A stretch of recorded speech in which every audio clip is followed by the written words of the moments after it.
Sarah Maloney, Greens Farms class of 1997, and I can't draw. Gotten that out of the way. I have said it, it is off my chest, a sense of truth has come out. It's true, I can't draw. It's not like this was any great surprise. When I was in Mr. Benz's art class, I knew that my sorry excuse for a stick figure was not gonna cut it. But here's the kicker. I wanted to be an artist. I craved to be an artist. I wanted to paint murals and write movies and act. When I got into visual effects, I wanted to be the one to create those amazing explosion shots like you see in the Avengers. I wanted to hear the audience gasp when they saw my work on the screen. By the way, that is the greatest sound in the world, that gasp that an audience makes. I think of it like when a baby's born and they take their first breath, and the shot is given to the audience fresh and new, waiting for them to embrace. Or when the curtain goes up and you're introduced to a new cast of characters ready to take you on a journey. That sound is what I live for. So 4 years ago, I was invited to work on Tim Burton's Alice in Wonderland. Now, the way a visual effects show traditionally works is you have a producer at the top, and then what are called computer-generated supervisors. They're artists that help you manage a team of artists. So a CG supervisor is paired with a coordinator, and you manage a team. On Alice, I had a team of 20 to 30 artists, and there were 6 teams total. So my first day at this new company, I walk in and I'm being introduced to all the other coordinators, shaking hands all around and learning about everybody. And someone says, "Who's your CG soup?" I said, "I think his name is Theo?" And I really should have gotten my jacket because the temperature in the room dropped 10 degrees. I looked up and no one would look me in the eye. I was like, wow, welcome to the company. This is great. What have I gotten myself into? So it was another hour before I actually met the famed Theo, and in that hour I was indulged in a myriad of stories, including how many times he had made a coordinator cry over the last year and a half. When we finally sat down in his office, 3 things were immediately apparent to me. 1, we're the same height. I'm 5'4".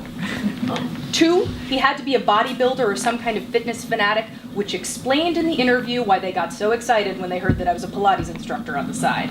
And 3, if something didn't change really darn quick, it was gonna be very hard to get anything done if he did not say a word to me. Weeks went by with him barely acknowledging my presence, so I did the only thing that I could think of. I moved into his office. I had a phone installed, I never sat at my desk, and instead I would sit on the couch without a cushion right behind him for 12 hours a day. Now I'm not gonna say that Theo, I'm not gonna say that Theo was my first. He might have been the hardest nut to crack, but I had seen his kind before. 2 months and about 50 words were spoken to me in that time. And then it happened. I cracked the nut. Now, I am not going to confirm or deny the appropriateness of the conversation or comment that cracked the impossible. What I will say is that it happened. I feel like I have 2 jobs often. I am responsible to the producers for the schedule and the budget of a show, but my more important job is to my artists. It's to create a supportive environment for them to be in. It's to learn how every one of them processes information individually and how to create the best situations to create their best work. So over the next 7 months, our team created some of the most beautiful images of the entire movie. And still, I admit, I was jealous. It wasn't my work on the screen. I hadn't painted the backgrounds. I hadn't modeled the characters. About 3 weeks before I was going to leave, I was CC'd on an email from Theo to the recruiter who had hired me. In that email, among other things, he wrote that he couldn't have done the show without me. But to date, we don't know of any recommendation letter that he has ever written for an artist or production person. So I was immediately called into the recruiter's office, and she said, "Sarah, this email.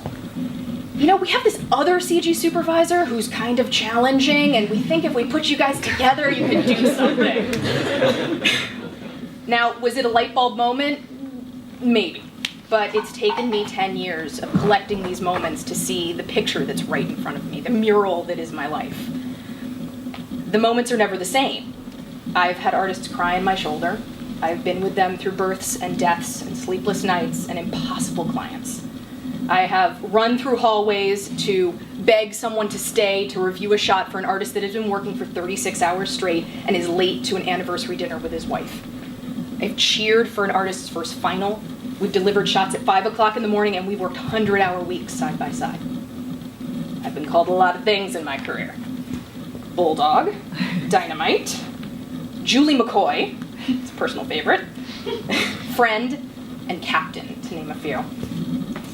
I am not an artist, but I understand them. Their quirks and their idiosyncrasies. Every day, they prove to me that what I do best is support them in creating art. So I don't know how to track a background into a shot so that it works with the camera, the moving camera angle.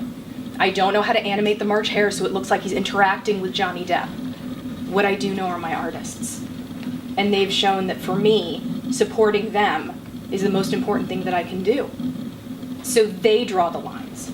They click the mouse that make those gorgeous images, and they make the movies that you go and cheer for. And I'm with them every step of the way. So as I stand here, I see the full circle. You are here supporting all of these amazing speakers. And in this, we're creating a moment. We have the opportunity to be witnesses and support people in finding what they are meant to do in their lives. So show up, support, encourage, assist. Working with creatives is what I do best. And in supporting them, they show me what I do. Thank you.